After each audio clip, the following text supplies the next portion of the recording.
अच्छे से समझ में आ जाए। तो चलिए देख लेते हैं।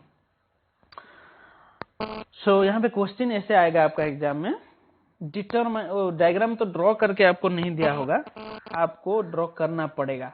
तो कैसे करते हैं ये देखिए, determine the position of centroid of 2D figure having, मतलब यहाँ पे हैविंग ऐसे दिया होगा, having 200 × 50 mm wave and 360 mm flange. यहाँ पे तो बहुत ज्यादा कंफ्यूजन है सर, ये वेव क्या है, फ्लेंज क्या है। इसको मैंने इस डायग्राम में आराम से आप देख लो, यहाँ पे दे दिया है वेव क्या होता है, फ्लेंज क्या होता है। ठीक है, असल में क्या होता है, जो फ्लेंज्ड सेक्शन होते हैं, फ्लेंज सेक्शन मतलब बीच में से पतला, दोनों ओर से चौड़ा होते हैं, उसको फ्लेंज बोलते हैं। ठीक है, आपका टी सेक्शन हो गया, आई सेक्शन हो गया, ये सब फ्लेंज सेक्शन है।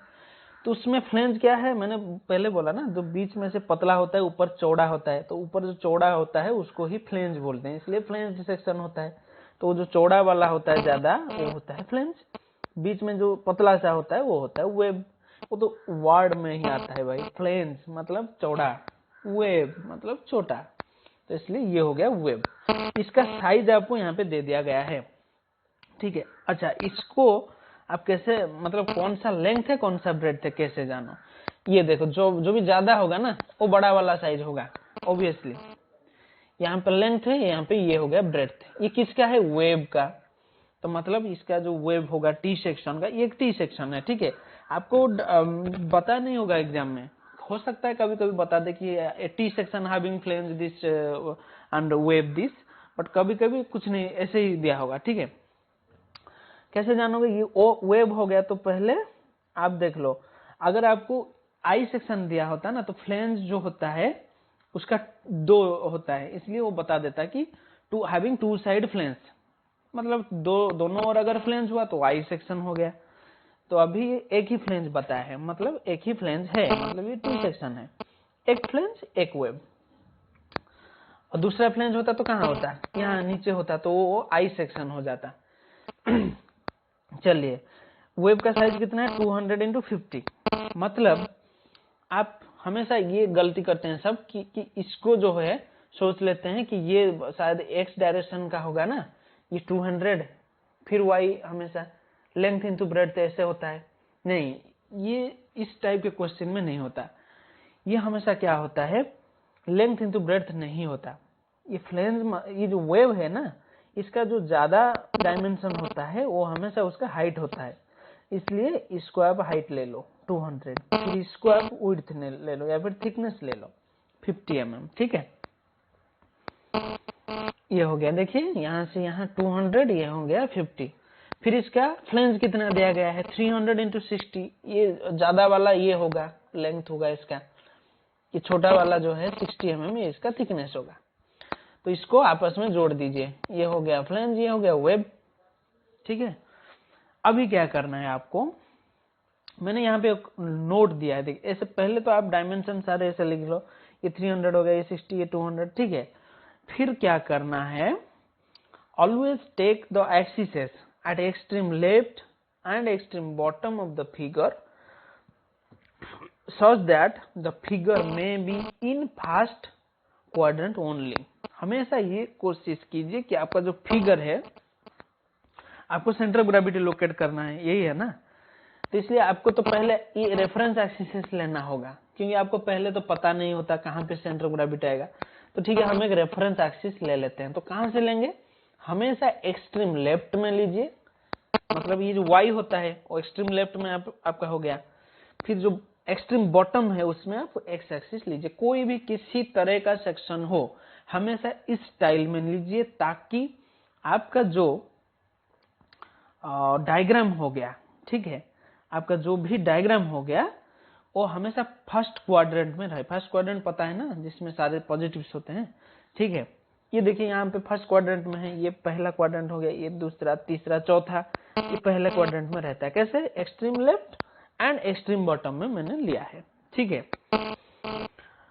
अभी क्या होगा, सॉल्यूशन की ओर अब चलेंगे हम। पहले तो हमें ये डाटा गिवंस लिख के ये डायग्राम ड्रॉ करना होता है, फिर इसमें रेफरेंस एक्सिस लगाना होता है, ठीक है, फिर हम स्टेप 1 की ओर जाते हैं। स्टेप 1 हमारा क्या था, divide the figure into the simple figure. So यहाँ पे कितने में कर सकते हैं, दोनों सिंपल रेक्टेंगल हम ले सकते हैं यहाँ पे 2, ठीक है, इसलिए हमने इसको 2 डिवीजन किया है। यहाँ पे देखिए डॉटेड लाइन दिया हुआ है ना, तो यहाँ से हमने इसको डिवीजन कर दिया है, दोनों डिवीजन। तो पहला A1 हो गया और दूसरा A2 हो गया। प्लेन्स को एक ले लेते हैं, वेव को दूसरा ले लेते हैं, ठीक है। फिर ये हो गया A1 एंड A2। फिर उसका तो कॉरेस्पॉन्डिंग क्या होता है, X1 Y1 X2 Y2 हमें निकालना होगा, ठीक है।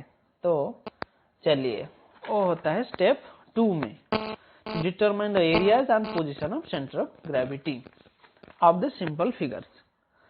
A1 कितना होता है, लेंथ इंटू ब्रेड्थ ही होगा भाई। तो इसका जो है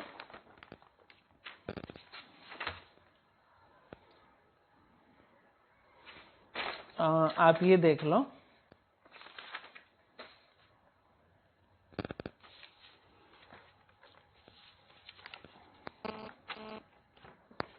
यहाँ पे इसका एरिया कितना होगा, पहला A1 जो है लेंथ है 300, ब्रेड्थ 60, तो मल्टीप्लाई कर लो, ठीक है।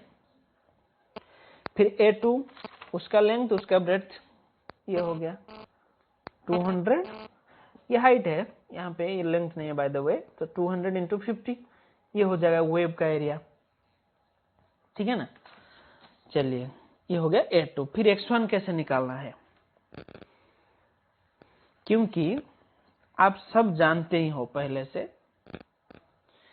कि आपका जो रेक्टेंगल है, रेक्टेंगल का जो सेंटर ऑफ ग्रेविटी वो हमेशा बीच में रहता है, क्योंकि ये तो सिमेट्रिकल होता है बोथ द एक्सिस में। तो आप पहले वो वीडियो देख लो, तो कहाँ पे आएगा, यहाँ पे बीच में आएगा। मतलब ये जो 300 है इसके बीच में, फिर ये जो 60 है इसके बीच में आएगा, ठीक है।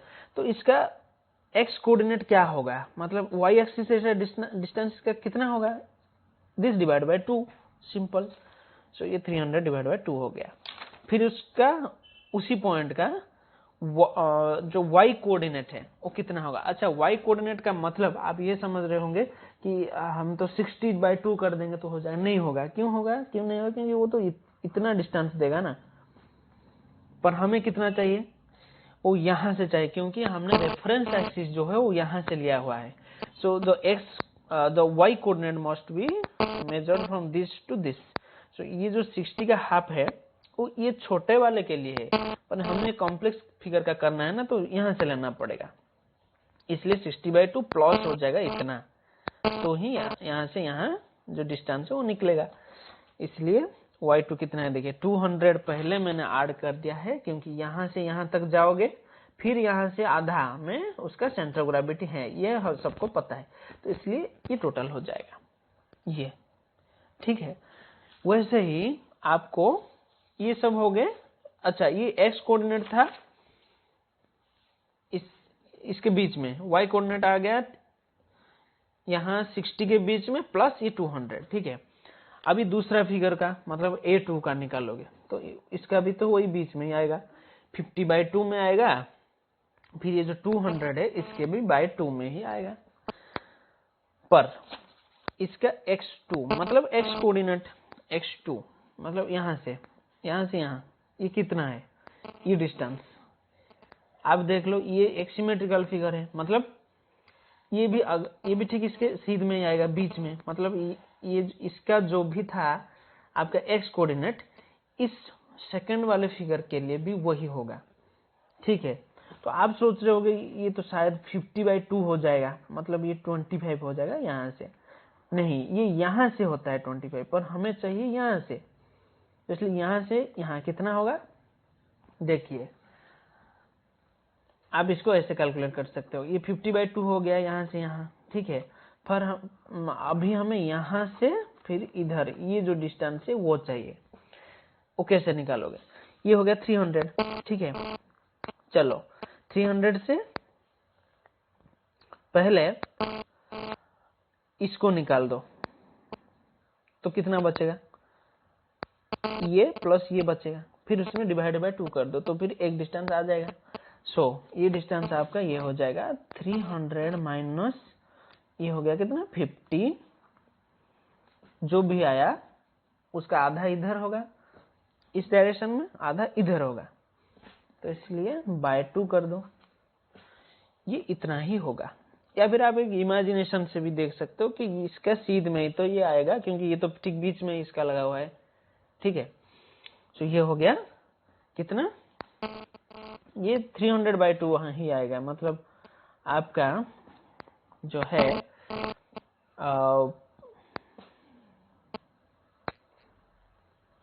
ये जितना होगा ये 300/2 आप करोगे तो उतना ही होगा, मतलब ये 300 माइनस 50/2 जितना रिजल्ट देगा 300/2। अच्छा, इसमें फिर 25 ऐड करना पड़ेगा ना यहाँ से इतना, तो ये जो हो गया ये डायरेक्टली इतना ही दे देगा, ठीक है। तो अब जिसको भी कैलकुलेट कर लो इसको, सो ये आपका आ जाएगा ये 150। फिर x2 भी उतना ही होगा, ये जो x2 था, फिर y2 मतलब यहां से इसका कितना होगा 200/2 ही होगा, क्योंकि ये तो ये एक्सिस जो है यहाँ लगा हुआ है ना, तो इतना ही चाहिए हमें, तो 200/2, so दिस इज 200/2 मतलब 100 होगा, ठीक है। अच्छा, आप चाहो तो वीडियो को पॉज करके पहले ये x2 को जरा क्लियर कर लो, ठीक है। ये थोड़ा कंफ्यूजिंग हो सकता है, पर मैंने कोशिश की है बताने को, ठीक है। आप थोड़ा दिमाग लगाओगे तो समझ जाओगे।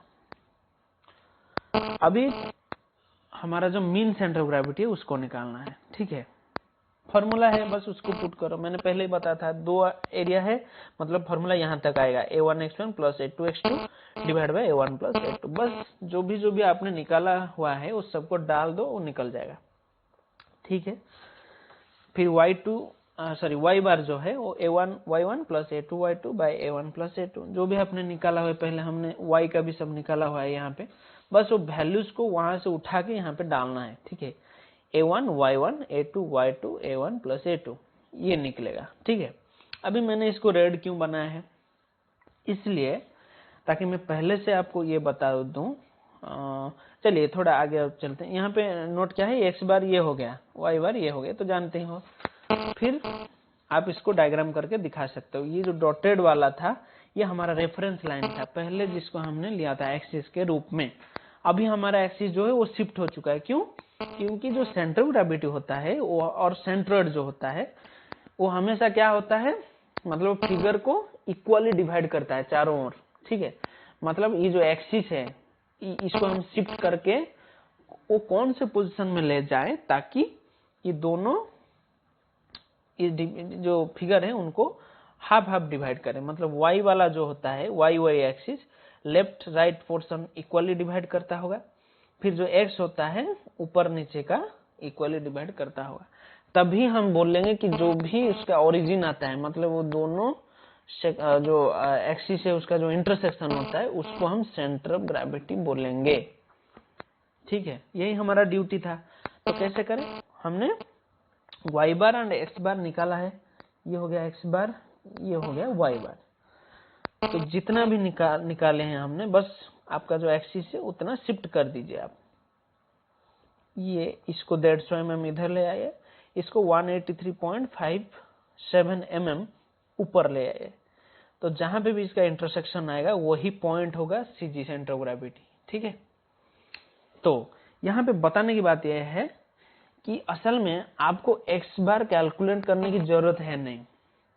क्यों नहीं है, क्योंकि आप पहले वाले मेरे वीडियो में जाके देखिए, T section is symmetric about one axis. जो जिस एक्सिस में आपका सिमेट्री होता है उस एक्सिस के रेफरेंस से आपको सेंटर ऑफ ग्रेविटी का डिस्टेंस निकालने की जरूरत नहीं है, क्योंकि centre of gravity any how उसी एक्सिस के ऊपर ही आएगा। मतलब यहाँ पे देखिए, ये y एक्सिस को अगर मैं इसको ना निकाल के बीच में ही y एक्सिस मैंने ले लिया, तो क्या गलत किया, कुछ भी गलत नहीं होगा, क्योंकि जो भी सेंटर ऑफ ग्रेविटी आया है देखिए वो y एक्सिस के ऊपर ही है, ठीक है। इसको हम बीच में लाते तो कोई गलत नहीं होता। मतलब ये देखिए, यहाँ से यहाँ जो था फ्लेंज का जो लेंथ 300 था, तो इसके ठीक बीच में ही तो आया है हमारा x बार, इसलिए उसको निकालने की जरूरत नहीं था। ठीक है, ये जो है सिमेट्रिक है, पर y एक्सिस जो x एक्सिस हो गया उसमें आपका फिगर सिमेट्रिक नहीं है, तो उसका जो पोजीशन है एक्सिस का हमें पता नहीं चलेगा, इसलिए एक रेफरेंस एक्सिस लेके y बार हमें निकालना पड़ता है। तो इसलिए आप एग्जाम में ज्यादा कंफ्यूज मत हुए। अगर position of centre of gravity आपको दिया गया है इस टाइप के फिगर में, तो आप पहले देख लो कि किस एक्सिस में इसका सिमेट्री हो रहा है, तो उस रेफरेंस से हमें निकाल, मतलब अगर y एक्सिस में सिमेट्री हो रहा है मतलब x बार की कोई जरूरत है नहीं। ठीक है, तो फिर आप बोलोगे कहां पे हम एक्सिस लगाए, कैसे जाने, बस क्या करोगे आप, ऐसे लाइन ड्रॉ कर दो जिसमें इक्वली डिवाइड हो जाए दोनों ओर। तो यहाँ बीच में अगर मैं एक लाइन खींच दूं तो दोनों ओर जो आ रहा है वो आपस में मिरर इमेज बना रहे हैं कि नहीं बना रहे हैं ना, तो मतलब वो एक्सिस ऑफ सिमेट्री हो गया। तो इसके लिए मुझे उस डायरेक्शन में रेफरेंस एक्सिस लेने की जरूरत नहीं है। फिर एक्स एक्सिस में नहीं हो रहा है, इसलिए मुझे सिर्फ y बार निकालना था। मैंने ज्यादा कैलकुलेशन किया आपको बस समझाने के लिए। ठीक है, आप कैलकुलेट करोगे तो वही आंसर आ रहा है ना, देखिए यहाँ पे तो वही आ रहा है। पर अगर मैं पहले से ही इसको मार्क करके मैं यहाँ पे सेंटर में ले जाऊं तो कोई गलत नहीं है, अगर सिमेट्री है तो। अगर वैसे ही एक्स एक्सिस में अगर भी सिमेट्री होगा कोई डायग्राम का, आपको एक एग्जांपल दिखाता हूं, आप समझ जाओगे। ये देखिए, ये आई सेक्शन एक है, ठीक है, फ्लेंज वेव जिसका सेम डायमेंशन हो, हाँ ये डायमेंशन अगर अलग होगा तो फिर गलत हो जाएगा।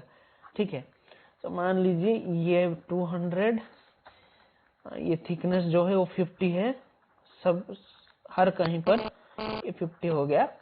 यहाँ पे भी ये 200 है, यहाँ पे मान लीजिए 300 है। ठीक है, इस टाइप का हो गया।